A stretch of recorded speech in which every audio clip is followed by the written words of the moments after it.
ओम शांति। 22 दिसंबर 2025 के ईश्वरीय महावाक्य सुनते हैं मुरली के मुख्य पॉइंट्स। आज बाबा ने कहा, पाप को जैसा है वैसा पहचान कर याद करो, बुद्धि को विशाल बनाना जरूरी है। नेक्स्ट पॉइंट, बाप गरीब निवास है क्योंकि दुख मिटाते हैं, ज्ञान देकर पतित से पावन बनाते हैं। नेक्स्ट पॉइंट, कपड़े पैसे देना असली साहूकारी नहीं है, ज्ञान से सदा का साहूकार बनता है। शिव बाबा निर्लेप हैं, भूख प्यास से न्यारे हैं, प्रवेशधारी को ही देह के अनुभव होते हैं। फिर लास्ट में बाबा ने कहा, पुरानी दुनिया को भूलना ही नई दुनिया का रास्ता है, देह छोड़ स्वर्ग में जाना है। और अब सुनते हैं महावाक्यों को विस्तार से। मुरली का सार है, मीठे बच्चे, बाप जो है जैसा है उसे यथार्थ पहचान कर याद करो, इसके लिए अपनी बुद्धि को विशाल बनाओ। प्रश्न है आज का, बाप को गरीब निवास क्यों कहा गया है? उत्तर, क्योंकि इस समय जब सारी दुनिया गरीब अर्थात दुखी बन गई है, तब बाप आए हैं सबको दुख से छुड़ाने। बाकी किस पर तरस खाकर कपड़े दे देना, पैसा दे देना, वह कोई कमाल की बात नहीं, इससे वह कोई साहूकार नहीं बन जाते। ऐसे नहीं, मैं कोई इन भीलों को पैसा देकर गरीब निवास कहलाऊंगा, तो मैं तो गरीब अर्थात पतितों को जिनमें ज्ञान नहीं है उन्हें ज्ञान देकर पावन बनाता हूँ। गीत है आज का, यही बहार है दुनिया को भूल जाने की। अच्छा, ओम शांति। मीठे मीठे बच्चों ने गीत सुना। बच्चे जानते हैं गीत तो दुनियावी मनुष्यों ने गाया है। अक्षर बड़े अच्छे हैं, इस पुरानी दुनिया को भुलाना है। आगे ऐसे नहीं समझते थे, कलयुगी मनुष्यों को भी समझ में नहीं आता है कि नई दुनिया में जाना होगा तो ज़रूर पुरानी दुनिया को भूलना होगा। भल इतना समझते हैं पुरानी दुनिया को छोड़ना है, परंतु वह समझते हैं अर्जुन बहुत समय पड़ा है, नई सो पुरानी होगी, यह तो समझते हैं, परंतु लंबा टाइम डालने से भूल गए हैं। तुमको अब स्मृति दिलाई जाती है, अभी नई दुनिया स्थापन होती है, इसलिए पुरानी दुनिया को भूलना है। भूल जाने से क्या होगा, हम यह शरीर छोड़ नई दुनिया में जाएंगे, परंतु अज्ञान काल में ऐसी बातों के अर्थ पर किसका ध्यान नहीं जाता। जिस प्रकार बाप समझाते हैं ऐसे कोई भी समझाने वाला नहीं है। तुम इनके अर्थ को समझ सकते हो, यह भी बच्चे जानते हैं। बाप है बहुत साधारण अनन्य, अच्छे अच्छे बच्चे भी पूरा समझते नहीं हैं, भूल जाते हैं कि इनमें शिव बाबा आते हैं। कोई भी डायरेक्शन देते हैं तो समझते नहीं कि यह शिव बाबा का डायरेक्शन है। शिव बाबा को सारा दिन जैसे भूल गए हैं, पूरा न समझने कारण वह काम नहीं करते। माया याद करने नहीं देती, स्थायी वह याद ठहरती नहीं। मेहनत करते करते पिछाड़ी में आखिर वह अवस्था होनी ज़रूर है। ऐसा कोई भी नहीं जो इस समय कर्मातीत अवस्था को पाले। बाप जो है जैसा है उनको जानने में बड़ी बुद्धि चाहिए। तुमसे पूछेंगे बाप दादा गर्म कपड़े पहनते हैं, कहेंगे दोनों को पड़े हुए हैं। शिव बाबा कहेंगे मैं थोड़े ही गर्म कपड़े पहनूंगा, मुझे ठंडी नहीं लगती। हाँ, जिसमें प्रवेश किया है उनको ठंडी लगेगी, मुझे तो न भूख न प्यास कुछ नहीं लगता, मैं तो निर्लेप हूँ। सर्विस करते हुए भी इन सब बातों से न्यारा हूँ, मैं खाता पीता नहीं हूँ। जैसे एक साधु भी कहता था ना, मैं न खाता हूँ न पीता हूँ। उन्होंने फिर आर्टिफिशियल वेश धारण कर लिया है। देवताओं के नाम भी तो बहुतों ने रखे हैं, और कोई धर्म में देवी देवता बनते नहीं हैं। यहाँ कितने मंदिर हैं, बाहर में तो एक शिव बाबा को ही मानते हैं।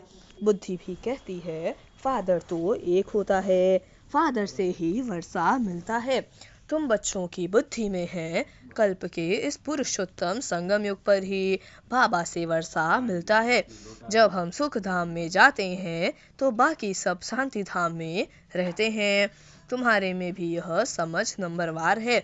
अगर ज्ञान के विचारों में रहते हैं तो उन्हों के बोल ही वह निकलेंगे। तुम रूप बसंत बन रहे हो बाबा द्वारा। तुम रूप भी हो और बसंत भी हो। दुनिया में और कोई कह न सके कि हम रूप बसंत हैं। तुम अभी पढ़ रहे हो, पिछाड़ी तक नंबरवार पुरुषार्थ अनुसार पढ़ लेंगे। शिव बाबा हम आत्माओं का बाप है ना, यह भी दिल से लगता तो है ना। भक्ति मार्ग में थोड़े ही दिल से लगता है। यहाँ तुम सम्मुख बैठे हो, समझते हो बाप फिर इस समय ही आएंगे। फिर कोई और समय बाप को आने की दरकार ही नहीं। सतयुग से त्रेता तक आना नहीं है, द्वापर से कलयुग तक भी आने का नहीं है। वह आते ही हैं कल्प के संगम युग पर। बाप है भी गरीब निवास, अर्थात सारी दुनिया जो दुखी गरीब हो जाती है उनका बाप है। इनके दिल में क्या होगा? हम गरीब निवाज हैं, सबका दुख अथवा गरीबी मिट जाए, वो तो सिवाय ज्ञान से कम हो न सके। बाकी कपड़ा आदि देने से कोई साहूकार तो नहीं बन जाएंगे ना। करके गरीब को देखने से दिल होगी इनको कपड़ा दे दें, क्योंकि याद पड़ता है ना मैं गरीब निवाज हूँ। साथ साथ यह भी समझता हूँ मैं गरीब निवाज कोई इन भीलों के लिए ही नहीं हूँ। मैं गरीब निवाज हूँ जो बिल्कुल ही पतित है। उन्हों जो बिल्कुल ही पतित है उन्हों को पावन बनाता हूँ। मैं हूँ ही पतित पावन। तो विचार चलता है मैं गरीब निवाज हूँ, परंतु पैसे आदि कैसे दूं? पैसे आदि देने वाले तो दुनिया में बहुत हैं। बहुत फंड्स निकालते हैं जो फिर अनाथ आश्रम में भेज देते हैं। जानते हैं अनाथ रहते हैं, अर्थात जिसको नाथ नहीं। अनाथ माना गरीब। तुम्हारा भी नाथ नहीं था, अर्थात बाप नहीं था। तुम गरीब थे, ज्ञान नहीं था। जो रूप बसंत नहीं वह गरीब अनाथ है। जो रूप बसंत हैं उनको सनाथ कहा जाता है। सनाथ साहूकार को, अनाथ गरीब को कहा जाता है। तुम्हारी बुद्धि में है सब गरीब हैं, कुछ उन्हों को दे देवें। बाप गरीब निवाज है तो कहेंगे ऐसी चीजें देवें जिससे सदा के लिए साहूकार बन जाएं। बाकी यह कपड़ा आदि देना तो कॉमन बात है, उनमें हम क्यों पड़े। हम तो उनको अनाथ से सनाथ बना देवें। भल कितना भी कोई पद्मापति है, परंतु वह भी सब अल्पकाल के लिए है। यह है ही अनाथों की दुनिया। भल पैसे वाले हैं वह भी अल्पकाल के लिए, वहाँ है सदैव नाथ सदैव सनाथ। वहाँ ऐसे कर्म नहीं कूटते। यहाँ कितने गरीब हैं, जिनको धन है उन्हों को तो अपना नशा चढ़ा रहता है। हम स्वर्ग में हैं, परंतु है नहीं। यह तुम जानते हो। इस समय कोई भी मनुष्य सनाथ नहीं है, सब अनाथ हैं। यह पैसे आदि तो सब मिट्टी में मिल जाने वाले हैं। मनुष्य समझते हैं हमारे पास इतना धन है जो पुत्र पोत्रे खाते रहेंगे, परंपरा चलता रहेगा, परंतु ऐसे चलना नहीं है। यह तो सब विनाश हो जाएगा। इसलिए तुमको इस सारी पुरानी दुनिया से वैराग्य है। तुम जानते हो नई दुनिया को स्वर्ग, पुरानी दुनिया को नर्क कहा जाता है। हमको बाबा नई दुनिया के लिए साहूकार बना रहे हैं। यह पुरानी दुनिया तो खत्म हो जानी है। बाप कितना साहूकार बनाते हैं। यह लक्ष्मी नारायण साहूकार कैसे बने? क्या कोई साहूकार से वर्षा मिला व लड़ाई की? जैसे दूसरे राजगद्दी पाते हैं, क्या ऐसे राजगद्दी पाई? व कर्मों अनुसार यह धन मिला। बाप का कर्म सिखलाना तो बहुत ही न्यारा है। कर्म, अकर्म और विकर्म अक्षर भी क्लियर है ना। शास्त्रों में कुछ अक्षर हैं, आटे में नमक जितने रह जाते हैं। कहाँ इतने करोड़ मनुष्य, बाकी 9 लाख रहते हैं, 1/4% भी नहीं हुआ। तो इसको कहा जाता है आटे में नमक। दुनिया सारी विनाश हो जाती है। बहुत थोड़े संगम युग में रहते हैं। कोई पहले से शरीर छोड़ जाते हैं, वह फिर रिसीव करेंगे। जैसे मुगली बच्ची थी, अच्छी थी तो जन्म बिल्कुल अच्छे घर में लिया होगा। नंबरवार सुख में ही जन्म लेते हैं। सुख तो उनको देखना है, थोड़ा दुख भी देखना है। कर्मातीत अवस्था तो किसकी हुई नहीं है, जन्म बड़े सुखी घर में जाकर लेंगे। ऐसे मत समझो यहाँ कोई सुखी घर है नहीं, बहुत परिवार ऐसे अच्छे होते हैं, बात मत पूछो। बाबा का देखा हुआ है, बहुएं एक ही घर में ऐसे शांत मिलाप में रहती हैं, जो बस सभी साथ में भक्ति करती हैं, गीता पढ़ती हैं। बाबा ने पूछा, इतनी सब इकट्ठी रहती हैं, झगड़ा आदि नहीं होता? बोला, हमारे पास तो स्वर्ग है, हम सभी इकट्ठे रहते हैं, कभी लड़ते झगड़ते नहीं हैं, शांत में रहते हैं। कहते हैं यहाँ तो जैसे स्वर्ग है, तो जरूर स्वर्ग पास्ट हो गया है, तब कहने में आता है ना कि यहाँ जो तो जैसे स्वर्ग लगा पड़ा है। परंतु यहाँ तो बहुतों का स्वभाव स्वर्गवासी बनने का दिखाई नहीं देता, दास दासियां भी तो बनने हैं ना।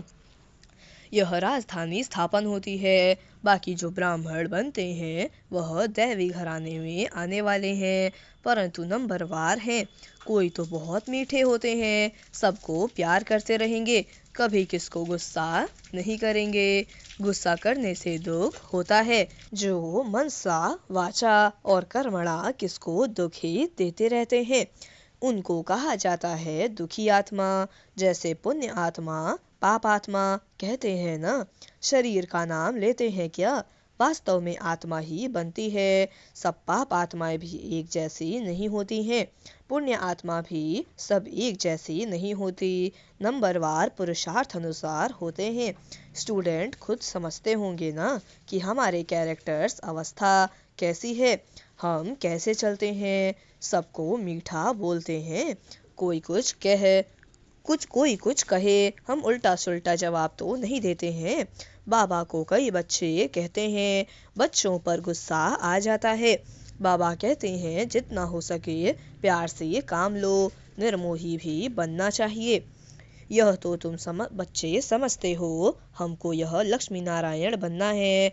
एम ऑब्जेक्ट सामने खड़ी है, कितनी ऊंच एम ऑब्जेक्ट है, पढ़ाने वाला भी हाईएस्ट है ना।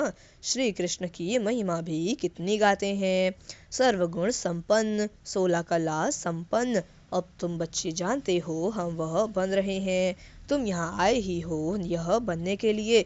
तुम्हारी यह सच्ची सत्यनारायण की कथा है ही नर से नारायण बनने की, अमर कथा है अमरपुरी जाने की। कोई सन्यासी आदि इन बातों को नहीं जानते, कोई भी मनुष्य मात्र को ज्ञान का सागर व पतित पावन नहीं कहेंगे, जबकि सारी सृष्टि ही पतित है, तो हम पतित पावन किसको कहें। यहाँ कोई पुण्य आत्मा हो न सके। बाप समझाते हैं यह दुनिया पतित है, श्री कृष्ण है अव्वल नंबर। उनको भी भगवान नहीं कह सकते, जन्म मरण रहित एक ही निराकार बाप है। गाया जाता है शिव परमात्माए नमः, ब्रह्मा विष्णु और शंकर को देवता कहे, फिर शिव को परमात्मा कहते हैं, तो शिव सबसे ऊपर हुआ ना, वह है सबका बाप। वर्षा भी बाप से मिलना है, सर्वव्यापी कहने से वर्षा नहीं मिलता है। बाप स्वर्ग की स्थापना करने वाला है, तो जरूर स्वर्ग का ही वर्षा देंगे। यह लक्ष्मी नारायण है नंबर 1, पढ़ाई से यह पद पाया। भारत का प्राचीन योग क्यों नहीं मशहूर होगा, जिससे मनुष्य विश्व का मालिक बनते हैं, उसको कहते हैं सहज योग। सहज ज्ञान है भी बहुत सहज, एक ही जन्म के पुरुषार्थ से कितनी प्राप्ति हो जाती है। भक्ति मार्ग में तो जन्म बाय जन्म ठोकरे खाते आए हो, मिलता तो कुछ भी नहीं, यह तो एक ही जन्म में मिलता है, इसलिए सहज कहा जाता है, सेकंड में जीवन मुक्ति कहा जाता है। आजकल तो देखो कैसे कैसे इन्वेंशन निकलते रहते हैं, साइंस का भी वंडर है, साइलेंस का भी वंडर देखो कैसा है, वह सब कितना देखने में आता है, यहाँ कुछ नहीं है। तुम शांति में बैठे हो, नौकरी आदि भी करते हो, हद काटे और आत्मा की दिल यार तरफ, आशिक माशुक भी गाए हुए हैं ना। वह एक दो की शक्ल पर आशिक होते हैं। विकार की बात नहीं रहती, कहाँ भी बैठे याद आ जाएंगे। रोटी खाते रहेंगे, बस सामने उनको देखते रहेंगे। अंत में तुम्हारी यह अवस्था हो जाएगी। बस बाप को ही याद करते रहेंगे। अच्छा, मीठे मीठे सिकिल बच्चों प्रति माता पिता बाप दादा का याद प्यार और गुड मॉर्निंग।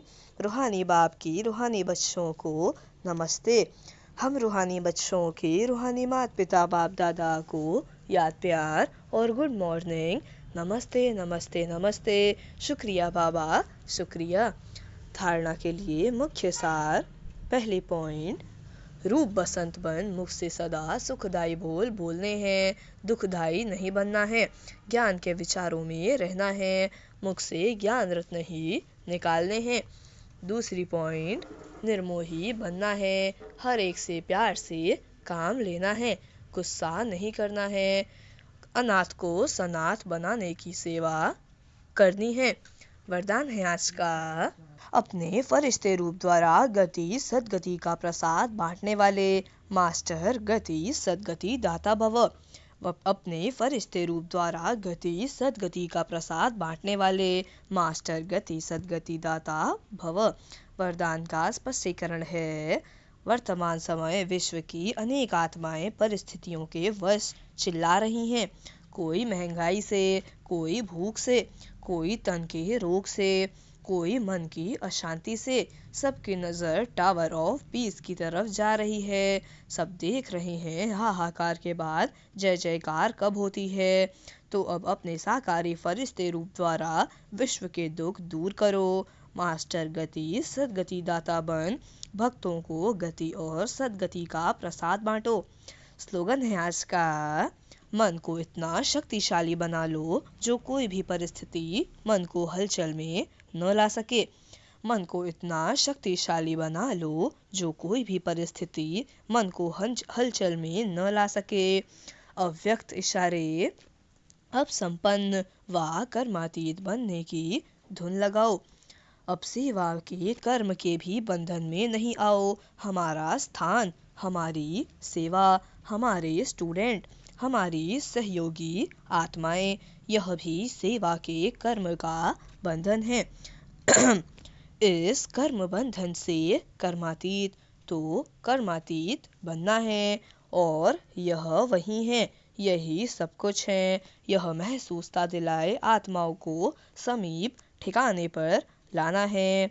अच्छा, ओम शांति।